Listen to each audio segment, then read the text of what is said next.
Alright, and we're live. Looks like everything is up and running. What I wanted to do was the stock market reacted today to the news of the Supreme Court overruling the tariffs.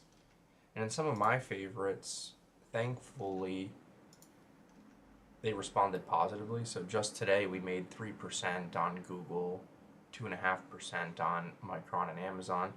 And I was able to pick up some additional shares of Amazon this week and Seagate. I took advantage of the 5% drop on Seagate, and Amazon has just been beaten down this year so far. It's, down 6% for the past 6 months. It's down almost 10% over the past month. I think it's up year to date. No, it's down. It's down 8.97% year to date. How about for the year? Yeah, Amazon's really struggling for this year. We can see here over the 5-year period that Amazon's pretty beaten down from these highs over the past year or so. So I bought some more of that. But really, what I wanted to talk about today was this case that came out of the Supreme Court striking down the tariffs. So I've heard from the news that this is quite a long opinion.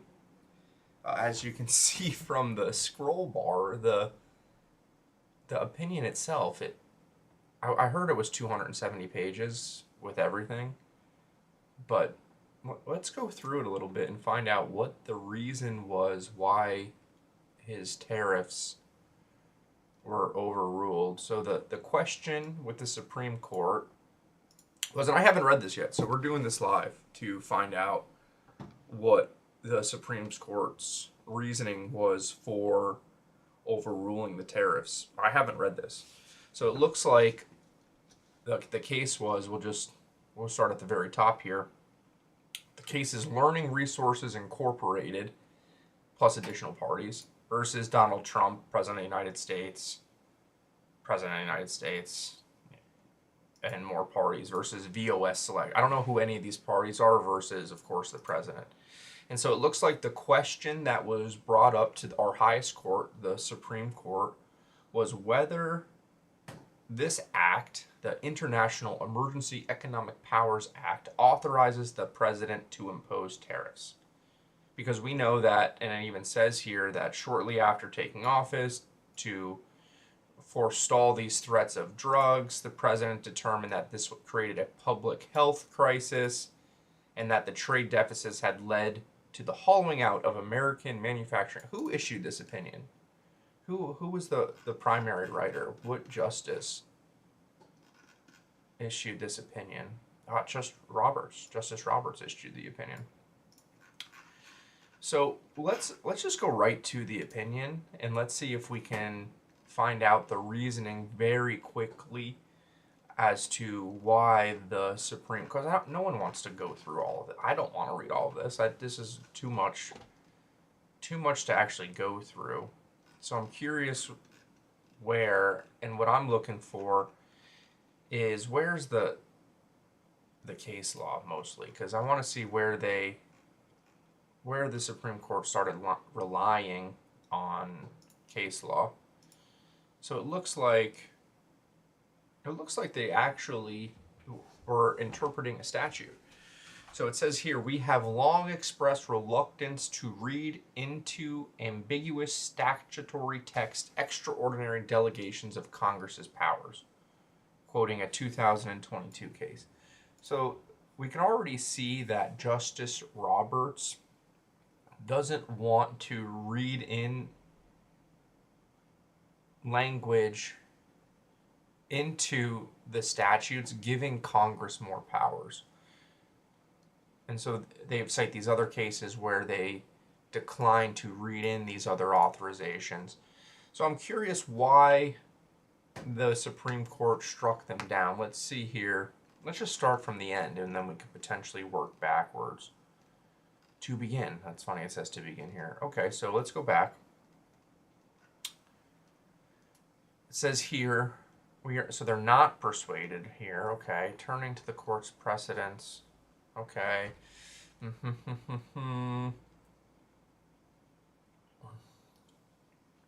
So it says here the government invokes this case, but that case offers no support. Power to regulate and did not involve tariffs at all. If anything, that case highlights the importance of close attention to the text. So the terms of the act held do not authorize the suspension of claims. So here too, the terms. So it looks like if what the court is saying, again, we haven't yet gone through the whole entire case itself, but what it appears when we quickly go to the bottom and we're starting from the end, that it appears that the Supreme Court reviewed or analyzed this statute, the IEEPA, which is a statute, it's an act, and they're saying here that the terms of this act do not authorize tariffs. It says it right here. So part of the Supreme Court's interpretation of the law, the IEEPA, is that it does not authorize tariffs.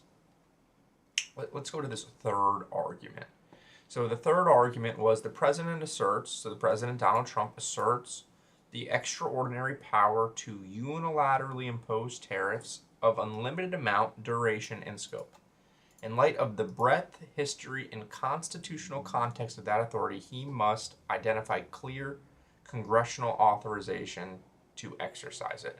So this is essentially saying that the president, if the president wants to impose tariffs, so if the president wants to unilaterally impose tariffs,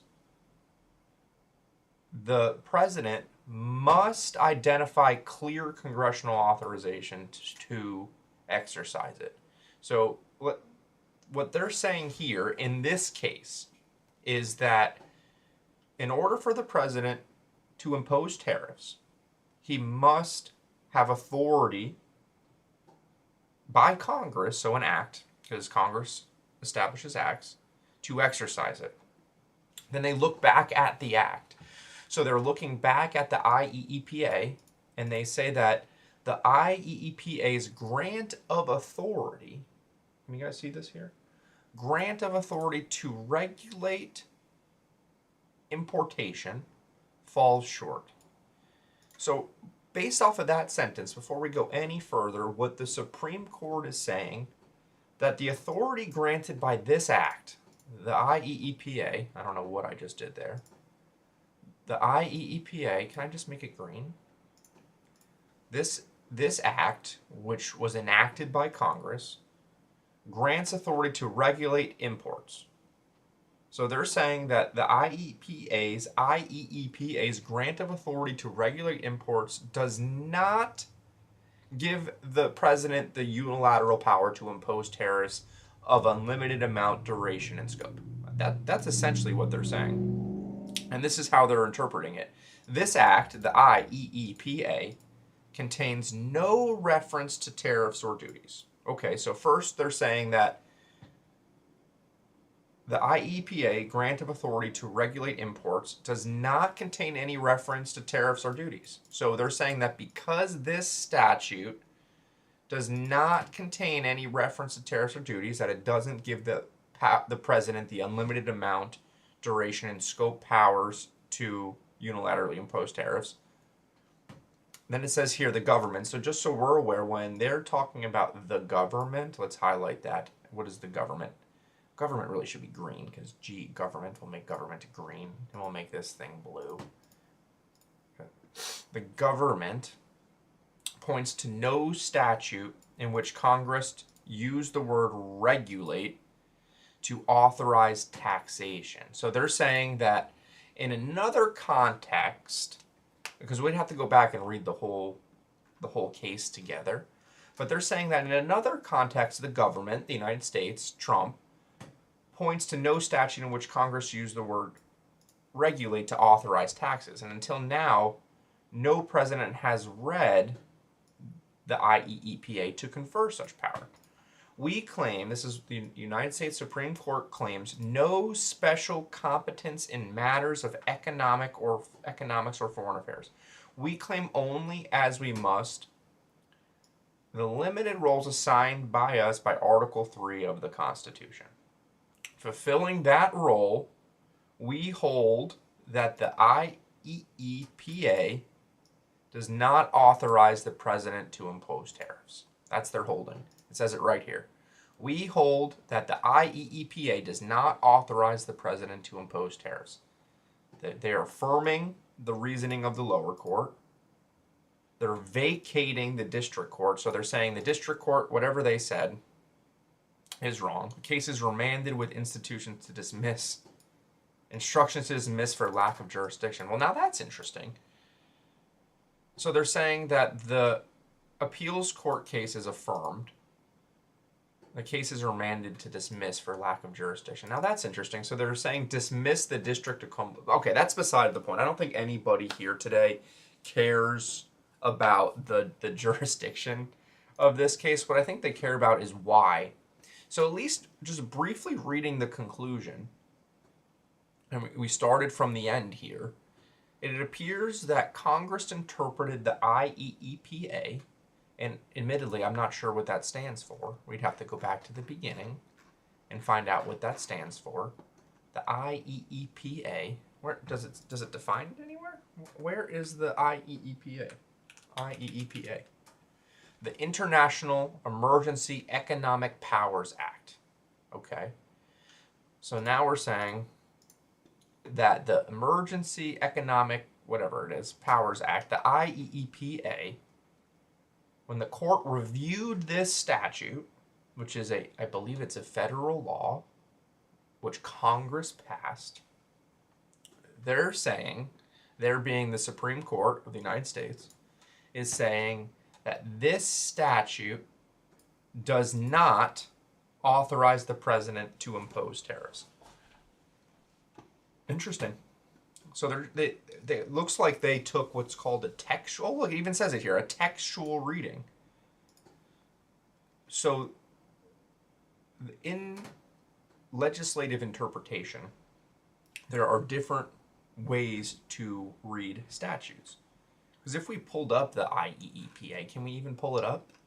Like, is it a hyperlink? It's not even a hyperlink. But if you looked at the statute, let's just look it up. We'll just go IEEPA. And does Cornell have it? Yeah, and Cornell has it. And you can see here that we have the act, and we have the statute, and we have presidential authorities. But reading this, the court is saying that reading this statute, that we're looking at this statute, that in reading that statute, they found no authorization for the president to impose tariffs. So now this begs the question, why did the president rely on the IEEPA to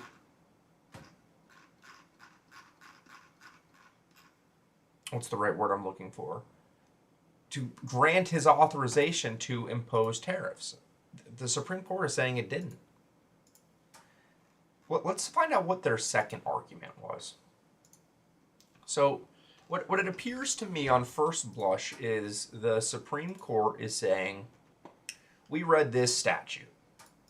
We read the International Emergency Economic Powers Act that Congress enacted. Here's the act. I'm looking at it right now. It looks like it's, on first blush, it's 10 sections, 1701 to 1710. And it looks like this act gives the president certain authorities. And it looks like when the Supreme Court reviewed this, they took what's called a textual interpretation. It even says it here, as a textual matter. And I think that's very important. Let's put that in red. Because what they're saying, they being the Supreme Court, is saying that from a textualist's perspective, which is one way to interpret documents, the Constitution, statutes, contracts, they're saying that it's not in there. They're saying that nowhere in any of these sections is the word tariff. And from a really basic level, what they're saying is, we searched for the word tariff and we didn't find it. And because it's not in there, Well, that's very important that it's not in there. Because if Congress intended on giving the president tariff powers under this act, under the IEEPA, they would have explicitly listed it. From another statutory interpretation concept, there's the idea that if you include something to include something, that expressly excludes everything else, because they would have included it if that's what they wanted to do. Now, they didn't do that. So because Congress did not include in the IEEPA the presidential's authority to tariff, right? We just did it. We just searched tariff. It's not in there.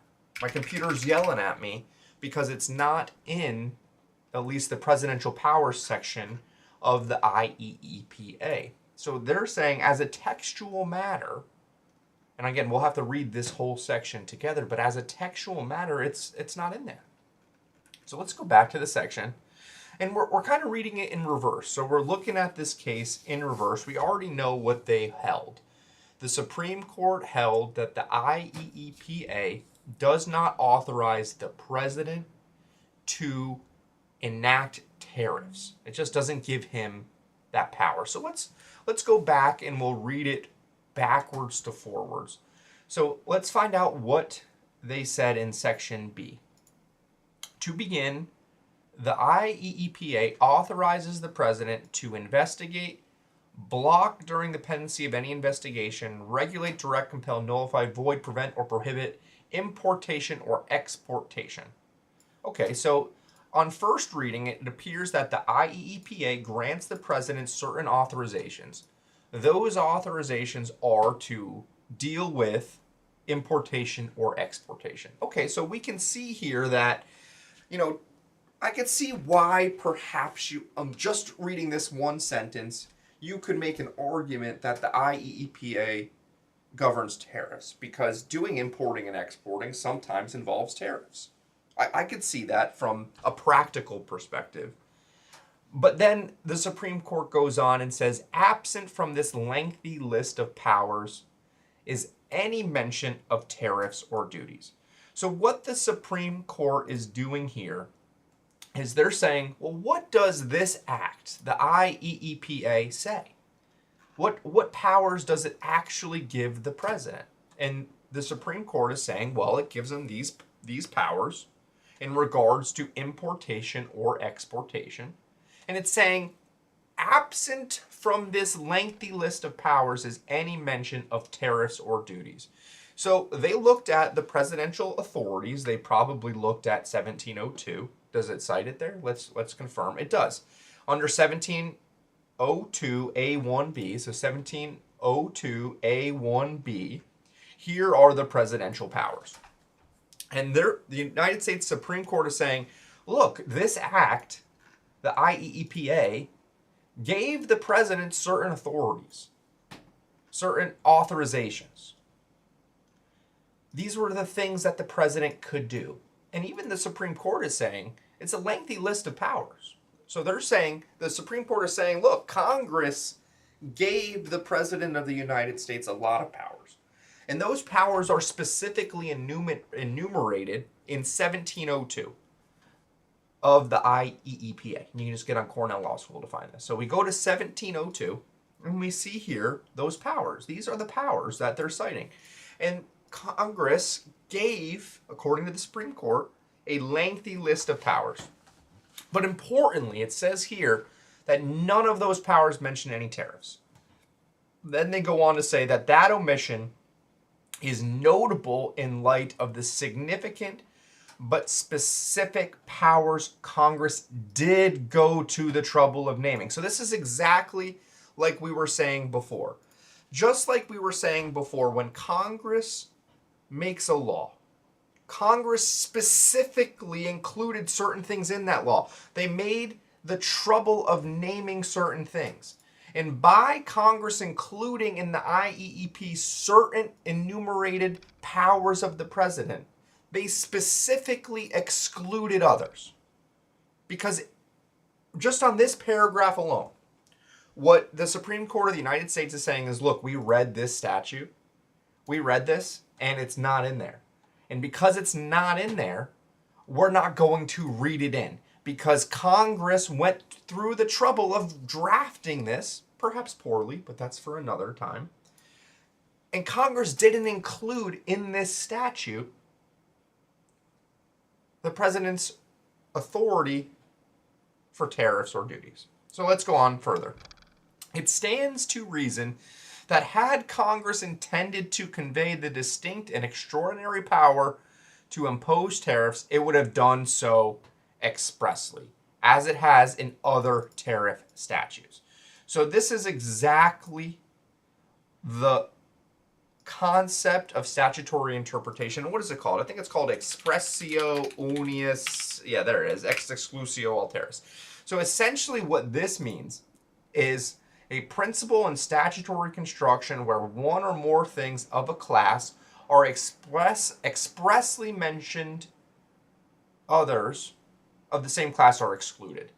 So what this says in layman's terms, because even reading that is difficult, is saying if Congress put words down, these are the words that Congress wrote.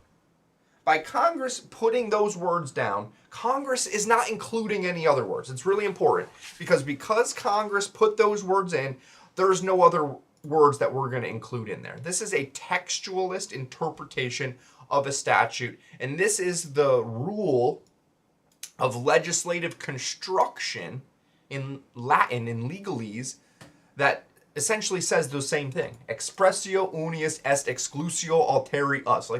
That's like an outrageous thing to say. But really what that's saying, and the Supreme Court is saying here, that if Congress meant to put those words in the statute, meant to give the president those powers, they would have done so.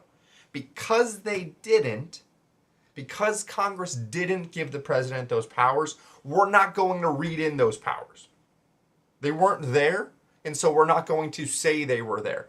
And now I'm really curious, why did the president, by and through his legal team, believe that the IEEPA was the appropriate avenue for the president to authorize those tariffs?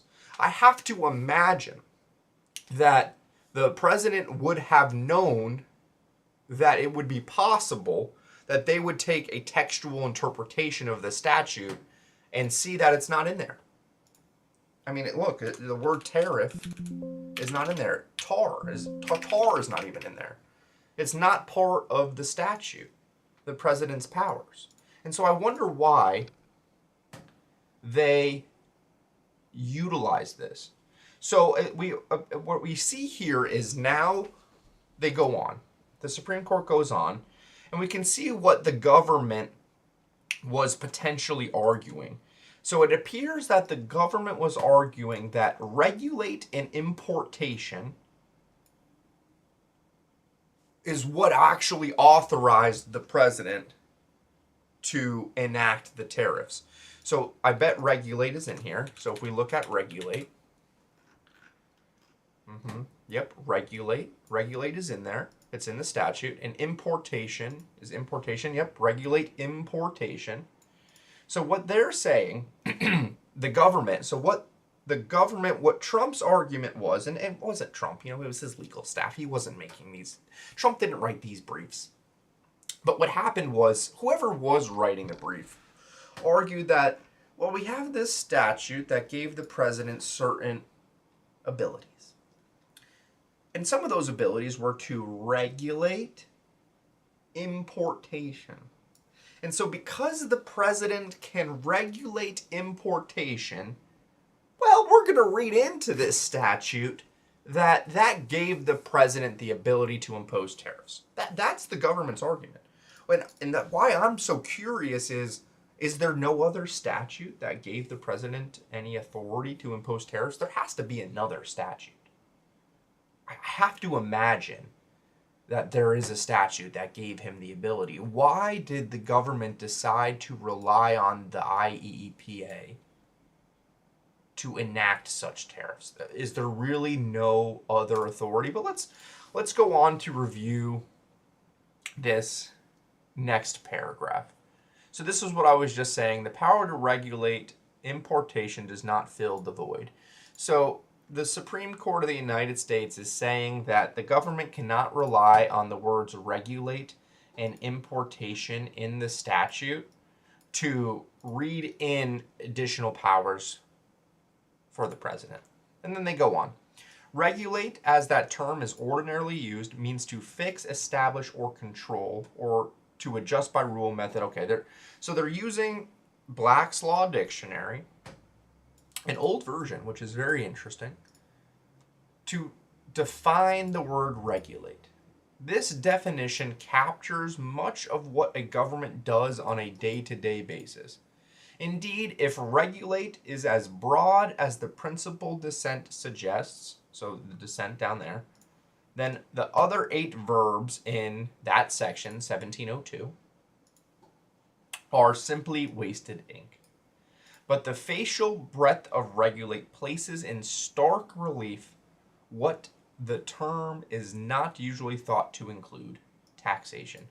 Don't you just absolutely adore the language that the Supreme Court uses? Look at how beautiful this sentence is.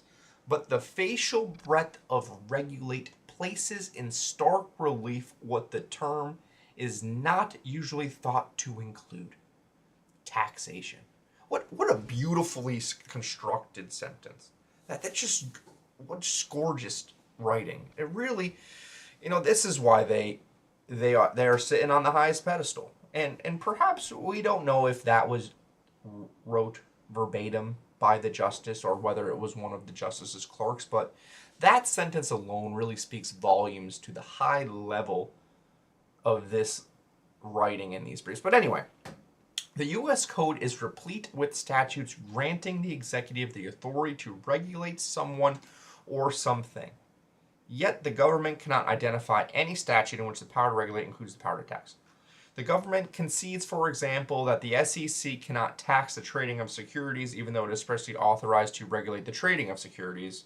So blah, blah, blah. We are therefore skeptical that the IEEPA alone, and this alone, Congress hid a delegation of its birthright power to tax within the quintidian power to regulate. Wow. I don't even know what quintidian stands for. Quintidian. Often, every day. Okay.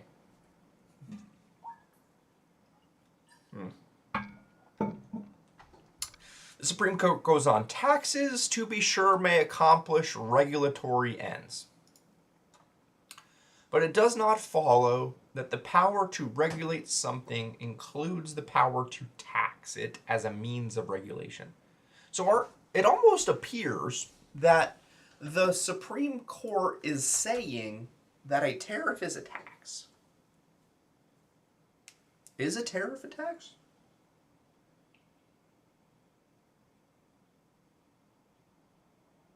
I guess a tariff can be considered a tax on imports and exports. But is a tariff actually a tax? I wonder how the law defines a tax versus a tariff. But anyway, taxes, to be sure, may accomplish regulatory ends, but it does not follow that the power to regulate something includes the power to tax it as a means of regulation.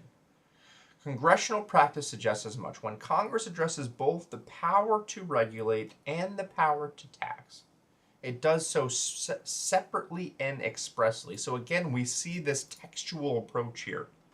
And what the Supreme Court is saying, if those powers existed, the Supreme Court is strike that the Congress would have been specific in giving those powers. And then the Supreme Court is saying, look at this other law, by example, distinguishing between the power to tax persons, franchise, or private property on lands and power to regulate the private lands. Government responsibility does not have, okay, blah, blah, blah, blah. Blah, blah, blah. A contrary reading would render the IEEPA partly unconstitutional. Okay, that's interesting. So, So the Supreme Court is saying that if we read the IEEPA differently, it actually would be unconstitutional. So that's very interesting that the Supreme Court went that far to say, like, look, if we read it a different way, it would actually be unconstitutional. The IEEPA authorizes the president to regulate importation or exportation. Emphasis added. Okay. Taxing exports, however, is expressly forbidden by the Constitution. Well, that's interesting. Okay, so my question before about whether or not a tariff is a tax on imports and exports, well, it certainly cannot be, according to the Supreme Court, because taxing exports is expressly forbidden. Okay, well, moving on. The neighboring words with which regulate is associated also suggest that Congress did not intend for regulate to include the revenue raising power. Regulate is one of 9 verbs listed in this statute. So apparently they went through and listed the verbs. Oh, man, this is a beautiful textualist interpretation of a statute. Really, what Congress is doing here, the Trump decision is a beautiful representation of how to read a statute. You read a statute for one, its plain meaning, and two, for the words that are actually contained in the statute. We don't read in extra words. We look at what those words are. We look at the word regulate, and we look at the word importation, and we notice nowhere in here, nowhere in any of this statute, nowhere in any of the IEEPA does the word tariff present itself. And because it didn't present itself in there, we're not going to read it in. Let's move on. None of the authorities include the extraordinary power to raise revenue, and the fact that no president has ever found such power in the IEEPA is strong evidence it does not exist. We do not attempt to set forth the metes and bounds of the president's authority to regulate importation under the IEEPA. Well, that's interesting. That interpretive question is not at issue in this case, and any answer would be plain dicta. So remember that dicta is essentially the Supreme Court's opinion on a matter that's not before it. Because, and this goes all the way back to Civics 101, or, we'll layer it a little bit deeper into law school, but when issues go to the Supreme Court or issues go to appeal, it is only the issues that are before the Supreme Court that the Supreme Court can rule on. The Supreme Court may discuss some other issues in happenstance, but that's what's called dicta. Dicta is essentially, I like to think of it as, don't take this down. Dicta, don't take this down, but I'm going to include it anyway. Because if dicta is not binding precedent, dicta is just the court's opinion on a matter that's not before it. And so what the Supreme Court is saying in this case, this was just issued today, is that the issue before it is not the big extent of the president's powers under the IEEPA, but rather the issue before it is to decide whether to regulate importation granted the president power to impose tariffs. And they said it does not. There's a footnote. What does the footnote say? The footnote says the principal dissent, so remember, a dissent in the Supreme Court is the other justices that disagreed with the majority opinion, said that the president could impose most, if not all, of the tariffs under the Okay, interesting. The cited statutes contain various combinations of procedure required agency information limits. Interesting. Okay. I love this. We do not speculate on hypothetical cases not before us. Well, that's fascinating. Okay, so what I'm curious about is, can we quickly find out why the government relied on the IEEPA to authorize the imposition of tariffs. Why did the government rely on the IEEPA to allow the president to impose tariffs? Was that the best argument that they can come up with? Why? Why? Okay, so we'll just go through it. Article 1 of the Constitution for powers of the legislative branch. So honestly, reading this case from the Supreme Court is a great lesson in civics.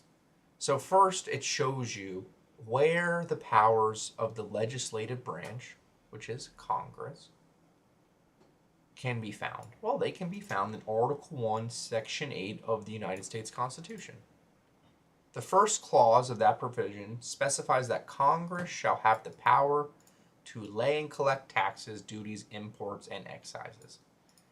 And so we see here, right from the outset of the case, that the Supreme Court is looking at this statute, the IEEPA, as a potential separation of powers issue. Because remember that our government is siloed. We have 3 different silos of government. We have the executive branch, the president, the judiciary, the Supreme Court, and the legislative branch, Congress. There are 3 different silos. And those 3 different silos, well, they all interact with one another, but they're all different. And Congress can't do what the president does, and the president can't do what the judiciary does. And you can see at the outset of this case that the Supreme Court is already saying, look, we have the United States Constitution that sets forth the powers of the legislative branch, which is Congress. The first clause of our Constitution gives Congress the power to lay and collect taxes, duties, imposts, and excises. I imagine that they're going to go on to say here that those powers are not of the president. It is no accident that this power appears first. The power to tax was, as Alexander Hamilton explained, I love it, they're quoting Hamilton, the most important of the authorities proposed to be conferred upon the Union. Wow, going all the way back to Alexander Hamilton. It is both a power to destroy and a power necessary to the existence and prosperity of a nation. Look, we're going all the way back to 1819. And this is like a law school case. The one great power upon which the whole national fabric is based. Well, don't you just love the verbiage here of this? That taxes are both a power to destroy and a power necessary to the existence and prosperity of a nation. The one great power upon which the whole national fabric is based. Going all the way back to the 1800s. From a legal nerd standpoint, I just absolutely love when we cite archaic cases that are still binding precedent. You see here, look, there's no red flag. There's no red flag. It's still good law all the way back to the 1800s. The power to impose tariffs is very clearly a branch of the taxing power. So my gut was exactly right. When we just first dive into this case, the Supreme Court of the United States is very simply saying that the president doesn't have powers to impose tariffs. That's just something Congress can do. The power to impose tariffs is very clearly a branch of the taxing power.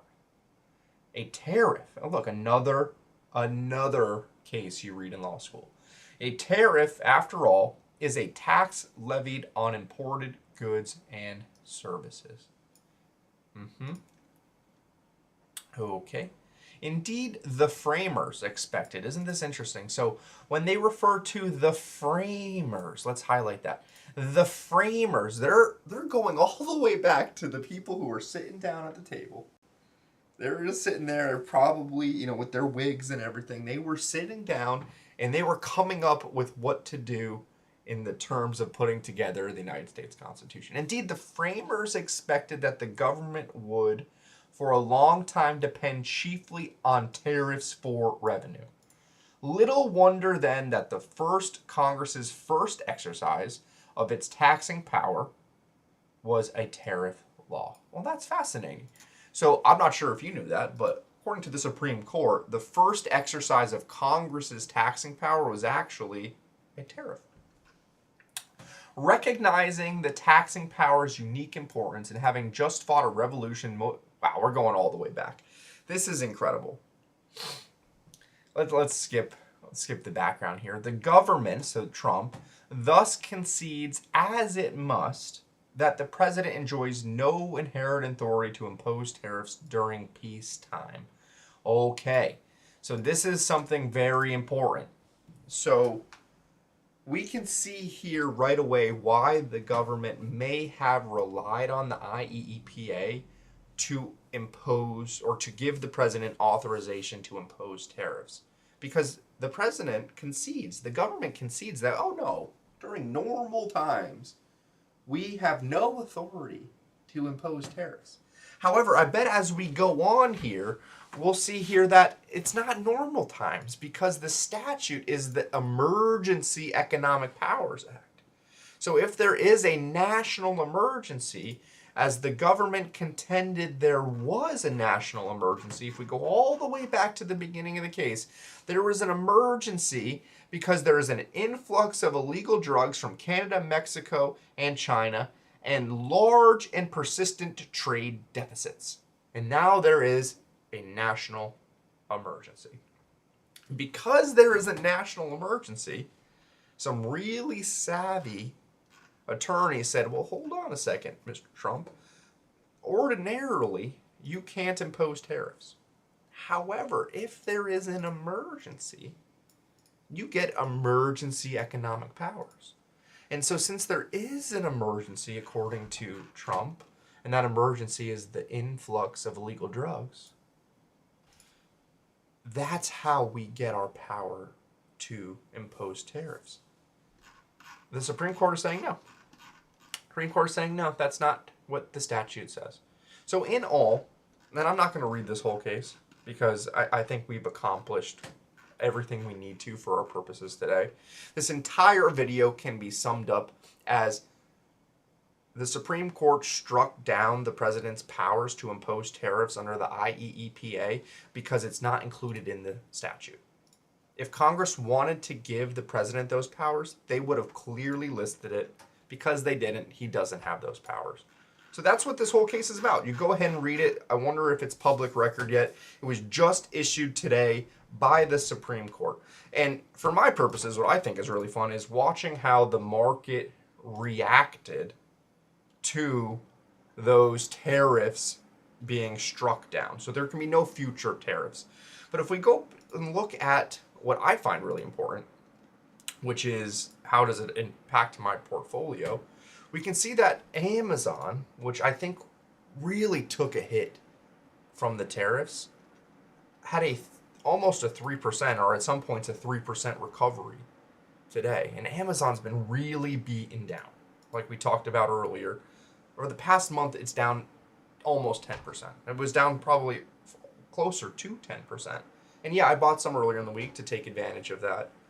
But I bet, or I shouldn't say I bet, I imagine that now that those tariffs have been struck down, a lot of those companies that were beaten down by the imposition of the tariffs will now reverse the other way. Well, so I hope you guys found this helpful. I'm going to somehow try to see if I can save this stream and then upload it. End stream. And no longer be live. End.